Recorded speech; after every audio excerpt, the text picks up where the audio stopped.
Movies आणि कथामध्ये तुमचं स्वागत आहे. आज आम्ही तुमच्यासाठी जी चित्रपटाची कथा घेऊन आलो आहोत त्या चित्रपटाचं नाव आहे इनविन्सिबल. हा 2006 साली प्रदर्शित झालेला मोटिवेशनल स्टोरी चित्रपट आहे. ही कथा आपल्याला घेऊन जाते सन 1975च्या काळात, जेव्हा अमेरिका आर्थिक मंदीशी झुंज देत होती. या मंदीचा सर्वात जास्त परिणाम फिलाडेल्फिया शहरावर दिसून येत होता. कामधंदे बंद पडल्यामुळे खूप लोकांच्या नोकऱ्या गेल्या होत्या. इनविन्सिबल कथेच्या सुरुवातीला फिलाडेल्फिया शहरात विन्स पॅपली नावाचा एक माणूस दाखवला जातो. तो आपल्या जुनाट गाडीनं मित्रांसोबत फुटबॉल खेळायला जात असतो. अमेरिकन फुटबॉल हा रोनाल्डो मेसी खेळतात त्या फुटबॉलपेक्षा पूर्णपणे वेगळा असतो. या खेळात एका संघाचा खेळाडू अंडाकृती बॉल हातात घेऊन टच लाईन पर्यंत पोहोचवण्याचा प्रयत्न करतो आणि दुसरा संघ त्याला टच लाईनच्या आधीच थांबवण्याचा प्रयत्न करतो. विन्स या खेळात आपल्या संघाचा एक महत्त्वाचा खेळाडू असतो आणि अनेकदा आपल्या संघाला विजय मिळवून देतो. खेळून घरी परतल्यावर विन्सची पत्नी शेरॉन त्याच्यावर ओरडत असते, कारण ती गरिबीत जगून पूर्णपणे कंटाळलेली असते आणि विन्स मात्र अजूनही फुटबॉल खेळण्यात गुंतलेला असतो. विन्स 2 पार्ट टाइम नोकऱ्या करत असतो. संध्याकाळी तो बारटेंडर म्हणून काम करतो आणि आठवड्यातून 2 दिवस शाळेत शिकवतो. तरी सुद्धा महिन्याचा खर्च मोठ्या कष्टानं भागत असतो. विन्स शेरॉनला सांगतो की लवकरच त्यांचंही चांगले दिवस येतील, पण शेरॉन विचारते, तो दिवस कधी येणार? पुढच्या दिवशी विन्स शाळेत शिकवायला जातो, पण आज त्याच्या जागी दुसरीच शिक्षिका शिकवत असते. प्रिन्सिपल विन्सला ऑफिसमध्ये बोलावून त्याला सांगतो की त्याची नोकरी काढून टाकण्यात आली आहे. आधीच आठवड्यातून फक्त 2 दिवसांची नोकरी आणि ती सुद्धा आता गेलेली असते. संध्याकाळी विन्स आपल्या मित्र मॅक्सच्या बारमध्ये बारटेंडर म्हणून काम करायला जातो. तो मॅक्सकडे कामाचे तास वाढवण्याची विनंती करतो, कारण शाळेची नोकरी गेल्यामुळं घरची बिलं भरणं कठीण झालं होतं. तेवढ्यात टीव्हीवर बातमी लागते. फिलाडेल्फिया ईगल्स फुटबॉल टीम नवीन खेळाडूंची भरती करत आहे आणि कोणीही ट्रायल देऊ शकतो. ईगल्स टीम गेल्या काही वर्षांपासून एकही सामना जिंकलेली नसते. नवीन कोच संघाची कामगिरी सुधारण्यासाठी नवीन टॅलेंट शोधत असतो. विन्सचे मित्र त्याला ट्रायल देण्यासाठी सांगतात, कारण त्यांना वाटतं की विन्समध्ये प्रोफेशनल खेळाडू बनण्याची क्षमता आहे. कामानंतर विन्स घरी येतो आणि पाहतो घर पूर्णपणे रिकामं असतं. त्याला एक कागद सापडतो जो शेरॉननं निघताना लिहिलेला असतो. विन्सला कळून चुकतं की त्याची पत्नी त्याला सोडून गेलीये. रागाच्या भरात तो घरात तोडफोड करतो. नंतर शांत झाल्यावर तो त्या कागदाचा तुकडा जपून ठेवतो. कामानंतर विन्स पुन्हा बारमध्ये जातो. आज मॅक्सनं आपली कझिन जेनेट हिलाही बारमध्ये कामावर ठेवलेलं असतं. बारमध्ये बसलेले विन्सचे मित्र पुन्हा एकदा त्याला फुटबॉल टीमच्या ट्रायलसाठी जाण्याचा आग्रह करतात, पण विन्स जाण्यास तयार नसतो, कारण तो आता 30 वर्षांचा झालेला असतो. त्याला वाटतं इतक्या वयात आपली निवड होणं खूप कठीण आहे. बारच्या बाहेर त्याचा मित्र टॉमी गंभीरपणे त्याला सांगतो की त्यानं नक्कीच सिलेक्शन ट्रायल द्यायला हवं. टॉमीचा आपल्यावरचा विश्वास पाहून विन्स काहीच बोलत नाही. त्या रात्री तो आपल्या वडिलांच्या घरी जातो आणि खूप संकोचानं त्यांच्याकडून $100 उधार मागतो, कारण घराचं भाडं भरण्यासाठी त्याच्याकडे पैसे नसतात. विन्सच्या वडिलांची आर्थिक परिस्थितीही खूप चांगली नसते, तरी सुद्धा ते त्याला पैसे देतात. विन्स त्यांची माफी मागतो, कारण ज्या वयात त्यानं वडिलांना मदत करायला हवी होती त्याच वयात तो उलट त्यांच्याकडून पैसे मागत होता. वडीलही त्याला ईगल्सच्या सिलेक्शन ट्रायलला जाण्याचा सल्ला देतात. ते त्याला सांगतात, हा मौका हातातून जाऊ देऊ नकोस आणि या टीमचा भाग बनून आपलं नाव उज्ज्वल कर. तो दिवस येतो जेव्हा सिलेक्शन ट्रायल असते. मैदानावर ट्रायल देणाऱ्यांची मोठी गर्दी जमलेली असते. जेव्हा विन्स आपला रनिंग टेस्ट देतो तेव्हा कोच डिक वर्मिल आणि त्यांचे असिस्टंट कोच त्याच्यावर खूपच इम्प्रेस होतात, कारण विन्सची धावण्याची गती काही प्रोफेशनल ॲथलीट्सपेक्षाही जास्त असते. आणखी काही टेस्ट घेतल्यानंतर कोच डिक त्या दिवसाचा ट्रायल संपवतात आणि सगळे घरी परत जातात. संध्याकाळी विन्स बारमध्ये काम करत असतो तेव्हा टीव्हीवर बातमी लागते. इतक्या लोकांमधून फक्त एका व्यक्तीची ईगल्स टीमच्या ट्रेनिंग कॅम्पसाठी निवड झाली आहे आणि तो कोणी दुसरा नसून विन्स पॅपली असतो. हे पाहताच मॅक्स आणि बारमधले सगळे मित्र आनंदाने विन्सला मिठी मारतात. या आनंदात मॅक्स सगळ्यांना आपल्या बाजूने ड्रिंक देतो. जेनेट, जी न्यूयॉर्क जायंट्स या टीमची फॅन असते, ती सुद्धा आज विन्सवर खूप इम्प्रेस होते. काम संपल्यावर मॅक्स विन्सला थोडे पैसे देतो आणि सांगतो, आता पूर्ण लक्ष फक्त ट्रेनिंग कॅम्पवर दे. विन्स पैसे घ्यायला नकार देतो, पण मॅक्स त्याला जबरदस्तीने पैसे देतो. घराकडे जात असताना एका मोठ्या टीव्ही चॅनलचा रिपोर्टर विन्सचा इंटरव्ह्यू घ्यायला येतो. विन्स आधी नकार देतो, पण मॅक्सच्या आनंदासाठी तो एक छोटा इंटरव्ह्यू देतो, कारण त्याला माहीत असतं की यामुळे मॅक्सचा बार टीव्हीवर दाखवला जाईल. यानंतर तो जेनेटला तिच्या घरी सोडतो आणि स्वतः घरी जातो. 2 दिवसांनी ट्रेनिंग कॅम्प सुरू होणार असतो, म्हणून विन्स आजपासूनच रात्री उठून तासनतास धावण्याचा सराव करायला लागतो. ट्रेनिंगच्या दिवशी तो वेळेवर कॅम्पमध्ये पोहोचतो. इथे सगळे सिनियर आणि प्रोफेशनल खेळाडू उपस्थित असतात. कोच डिक वर्मिल सगळ्यांना एकत्र बोलावतात आणि सांगतात, इथे कोणी नवीन नाही आणि कोणी सिनियर नाही. इथे फक्त परफॉर्मन्स महत्वाचा आहे. जो चांगला खेळेल त्यालाच NFL नॅशनल फुटबॉल लीगमध्ये खेळण्याची संधी मिळेल. विन्सला वाटत असतं की पहिल्याच दिवशी आपल्याला घरी पाठवतील, पण ट्रेनिंग सुरू झाल्यावर त्याचा परफॉर्मन्स पाहून कोच त्याचं कौतुक करतात. हे पाहून काही सिनियर खेळाडूंना खूप वाईट वाटतं आणि विन्स त्यांच्या डोळ्यात खुपायला लागतो. ट्रेनिंग संपल्यानंतर असिस्टंट कोच विन्सला त्याची रूम दाखवून तिथून निघून जातो. इकडे लॉकर रूममध्ये सिनियर खेळाडू कपडे बदलायला येतात, तेव्हा त्यांना विन्सच्या सामानात एक कागद सापडतो. हा तोच कागद असतो जो त्याची पत्नी घर सोडताना त्याच्यासाठी लिहून गेली होती. पुढच्या दिवशी ट्रेनिंग सुरू होते. त्या कागदावर लिहिलेल्या ओळी वाचून त्यांच्यातील एक सिनियर खेळाडू विन्सला म्हणतो, तू आयुष्यात कधीच नाव आणि पैसा कमवू शकणार नाहीस.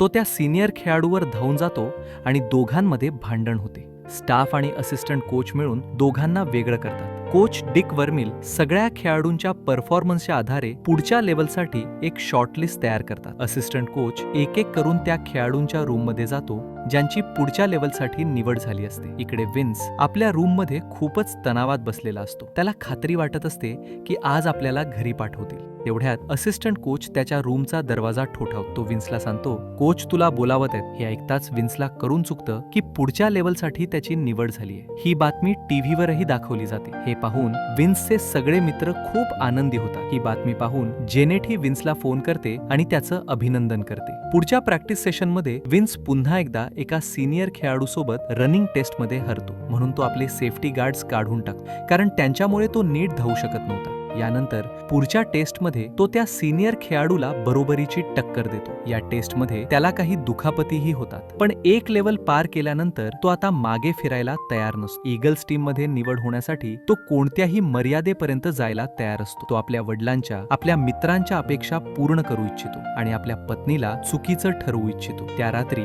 विन्स जेनेटला डिनरसाठी घेऊन जातो. खरं तर तो जाणून घ्यायचं असतं की जेनेटच्या मनात त्याच्याबद्दल काही भावना आहेत की नाही. तो थेट तिला हे विचारतो. जेनेटला इतक्या लवकर या प्रश्नाची अपेक्षा नसते. ती त्याला सांगते की ती त्याला आवडते, पण तिला हे डिनर डेट आहे असं वाटलं नव्हतं. ती त्याला पुन्हा कधीतरी डिनरला भेटण्याचं वचन देते आणि निघून जाते. यानंतर विन्स पुन्हा ट्रेनिंग कॅम्पमध्ये परततो. विन्सची ओळख डेनी फ्रँक नावाच्या एका सिनियर खेळाडूशी होते. डेनी रोज पाहत असतो की काही सिनियर खेळाडू नवीन खेळाडूंना कसे त्रास देतात. हे सगळं पाहून तो विन्सची मैत्री करतो आणि त्याला एक महत्वाची ट्रिक सांगतो. गेम सुरू होण्याआधी समोरच्या खेळाडूच्या बोटांच्या हालचाली लक्षात ठेव. त्याच्या बोटांच्या हालचालींवरून तो पुढे काय करणार आहे हे आधीच ओळखता येतं. पुढच्या दिवशी पुन्हा एकदा प्रॅक्टिस सुरू होते. आजच्या परफॉर्मन्सच्या आधारावर कोच डिक 40 खेळाडूंमधून फक्त 5 जणांची निवड करणार असतात. आज विन्स डेनीने सांगितलेली ट्रिक वापरून पाहतो. तो समोरच्या खेळाडूच्या बोटांच्या हालचाली ओळखण्याचा प्रयत्न करतो. या ट्रिकमुळे विन्सला खूप मदत होते. आज तो आपल्या सिनियर खेळाडूंना बराबरीची टक्कर देतो. यामुळे विन्सचं नाव प्री सीझन मॅचेस खेळणाऱ्या खेळाडूंच्या यादीत समाविष्ट होतं. प्री सीझन मॅचेस अशा असतात जशा क्रिकेटमध्ये वर्ल्ड कप पूर्वीचे प्रॅक्टिस मॅचेस असतात. पण जेव्हा प्री सीझन मॅचेस सुरू होतात तेव्हा फिलाडेल्फिया ईगल्स 6 पैकी एकही सामना जिंकू शकत नाही. या मॅचेसमध्ये विन्सही काही खास परफॉर्मन्स दाखवू शकत नाही. TV news channels coach Dick वर्मिलची खूप खिल्ली उडवतात. ईगल्सचे फॅन्स पुन्हा एकदा निराश होतात. विन्सला वाटू लागते की आता मुख्य लीग मॅचेसमध्ये आपल्याला खेळायला मिळणार नाही. विन्स आपल्या वडिलांना भेटायला त्यांच्या घरी जातो. इथे त्याला कळतं की त्याच्या वडिलांची नोकरी सुद्धा गेलेली असते. विन्स त्यांची माफी मागतो, कारण काही दिवसांपूर्वीच त्याने वडिलांकडून $100 उधार घेतले होते. तो म्हणतो, मी नेहमी तुमचा आधार होण्याऐवजी तुमच्यावर ओझं बनतोय. 2 दिवसांनी ईगल्स टीमचा पहिला लीग सामना खेळला जाणार असतो. कोच डिक आणि त्यांचा स्टाफ जवळजवळ संपूर्ण टीमची निवड करून टाकलेली असते. पण एक शेवटची जागा अजून रिकामी असते. त्या जागेसाठी 2 खेळाडू असतात. एक विन्स पॅपल्ली आणि दुसरा एक सिनियर खेळाडू सॅमसन. सगळे असिस्टंट कोच सॅमसनच्या बाजूने असतात. ते कोच डिकला सांगतात, जर एखादा नवीन खेळाडू घेऊन टीम हरली तर सगळा दोष तुमच्यावरच येईल. त्या रात्री कोच डिक घरी जातो आणि हे सगळं आपल्या पत्नीला सांगतो. त्याची पत्नी त्याला सांगते, तू तुझ्या मनाचं ऐक. पुढच्या दिवशी विन्सला कोच डिकच्या ऑफिसमध्ये बोलावलं जातं. विन्स विरुद्ध असलेले सिनियर खेळाडू हे पाहून खूप खुश होतात. विन्सलाही वाटत असतं की आपल्याला घरी पाठवणार आहेत. तो कोच डिकचे आभार मानतो की त्यांनी त्याच्यावर एवढा विश्वास ठेवला. तो आपली फाईल कोच समोर पुढे सरकवतो. पण कोच डिक ती फाईल परत विन्सकडे सरकवतो. याचा अर्थ कोच डिकने आपल्या मनाचं ऐकून विन्सची निवड केली होती. विन्स सर्वात आधी आपल्या मित्र टॉमीला भेटायला जातो. तो गाडी बिघडल्याचं कारण सांगून टॉमीला बाहेर बोलावतो आणि त्यालाही आनंदाची बातमी देतो, ज्याचा विन्सवर सर्वात जास्त विश्वास होता आणि ज्याने त्याला ईगल्सच्या ट्रायलसाठी सतत प्रेरित केलं होतं. यानंतर ते दोघेही मॅक्सच्या बारमध्ये जातात. विन्सची निवड झाल्याचं कळताच बारमध्ये जणू उत्सवाचं वातावरण निर्माण होतं. विन्सला मिठ्या मारतात. मुलाची निवड झाल्याचं ऐकताच ते भावुक होतात. विन्सचे वडील सगळ्यांना आपल्या बाजूने ड्रिंक्स देतात. अखेर तो दिवस येतो जेव्हा NFL मधील पहिला सामना फिलाडेल्फिया ईगल्स आणि डॅलस काउबॉयज यांच्यात खेळला जाणार असतो. ड्रेसिंग रूममध्ये काही सिनियर खेळाडू विन्सकडे खूप रागाने पाहत असतात. त्याच्या निवडीचा अजूनही राग असतो. जेव्हा ईगल्स टीम मैदानात उतरते तेव्हा प्रेक्षकांमध्ये दुसऱ्या टीमला सपोर्ट करणारी मोठी गर्दी पाहून विन्स घाबरतो. मॅच दरम्यान तो काही मोठ्या चुका करतो. कोच डिक त्याच्यावर खूप रागावतात, कारण विन्ससाठी त्यांनी स्वतःचं करिअर धोक्यात घातलेलं असतं. अखेरीस ईगल्स हा सामना हरते. या पराभवामुळे कोच डिकवर खूप दबाव येतो. टीव्हीवर सतत हेच दाखवलं जातं, ईगल्सला चांगल्या खेळाडूंची गरज आहे, कुठल्या तरी 30 वर्षांच्या बारटेंडरची नाही. विन्स स्वतःही आपल्या खेळावर खूप निराश होतो. संध्याकाळी विन्स गाडीनं मित्रांकडे जातो. ते बारच्या मागच्या रिकाम्या मैदानात फुटबॉल खेळत असतात. विन्स गाडीतच बसून त्यांचा सामना पाहत असतो. तेवढ्यात जॉनी त्याला पाहतो आणि खेळायला बोलावतो. सुरुवातीला विन्स नकार देतो, कारण पुढच्या आठवड्यात त्याचा सामना असतो आणि त्याला दुखापत होऊ नये असं वाटत असतं. पण थोड्याच वेळात पाऊस सुरू होतो. विन्स गाडीतून उतरतो आणि मित्रांसोबत खेळायला लागतो. हा साधा खेळ विन्सचं सगळं नैराश्य दूर करतो. त्याच्या मनात पुन्हा आत्मविश्वास निर्माण होतो. खेळ संपल्यानंतर विन्स घरी जातो. तेव्हा घराच्या बाहेर जेनेट त्याची वाट पाहत असते. काही दिवसांपूर्वी डिनरला विन्सनं आपल्या भावना तिला सांगितल्या होत्या. आज जेनेट त्याला सांगते की तीही त्याच्यावर प्रेम करू लागलीये. 1 आठवड्यानंतर ईगल्सचा पुढचा सामना होम ग्राउंडवर न्यूयॉर्क जायंट्स टीम विरुद्ध असतो. यावेळी बहुतेक प्रेक्षक ईगल्सला सपोर्ट करत असतात. ईगल्सचे चाहते फक्त एका विजयासाठी खूप काळापासून वाट पाहत असतात. सामना सुरू होण्याआधी कोच डिक सगळ्या खेळाडूंना एक दमदार मोटिवेशनल भाषण देतात. आर्थिक मंदीमुळे शहरातील लोक आशा गमावून बसलेत आणि एकच विजय त्यांची आशा परत आणू शकतो. कोचचं भाषण संपल्यानंतर सगळे खेळाडू मैदानाकडे निघतात. मैदानात जाण्याआधी विन्स तो कागद फाडून टाकतो, ज्यावर त्याच्या पत्नीनं लिहिलं होतं की तो कधीच नाव आणि पैसा कमवू शकणार नाही. सामना सुरू होतो आणि अगदी पहिल्याच मिनिटाला विन्स न्यूयॉर्क जायंट्सच्या 3 खेळाडूंना एकट्यानंच थांबवतो. तो त्यांना बॉल टच लाईनपर्यंत पोहोचू देत नाही. हे पाहून ईगल्सचे चाहते जोशात ओरडू लागतात. कोच डिक विन्सची तारीफ करतात. सगळे खेळाडू विन्सला मिठी मारतात. विन्समुळे आज सगळे खेळाडू एक संघ म्हणून खेळू लागतात. विन्स आपल्या टीमला आणखीही पॉइंट्स मिळवून देतो. पण जायंट्स टीम त्याला रोखण्यासाठी त्याला घेरायला लागते.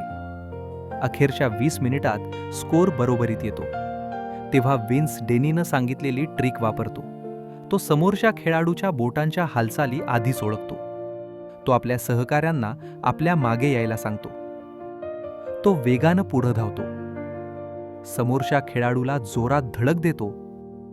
बॉल हिसकावून घेतो आणि टच लाईन पार करतो. या खेळामुळे फिलाडेल्फिया ईगल्स शेवटी सामना जिंकते. ही कथा अमेरिकन फुटबॉल खेळाडू विन्स पॅपेली यांच्या खऱ्या आयुष्यावर आधारित आहे. विन्सनं पुढील 3 सीझन ईगल्ससाठी खेळून संघाच्या विजयात महत्त्वाची भूमिका बजावली. नंतर कोच डिक वर्मिलच्या नेतृत्वाखाली ईगल्सनं सुपर बाउल स्पर्धाही जिंकली. विन्सच्या मेहनतीमुळे आणि कोचच्या विश्वासामुळे ईगल्सचा सोन्याचा काळ पुन्हा परत आला. आणि याचसह ही मूव्ही संपते. आशा आहे ही मूव्ही कथा आपल्याला आवडली असेल. धन्यवाद.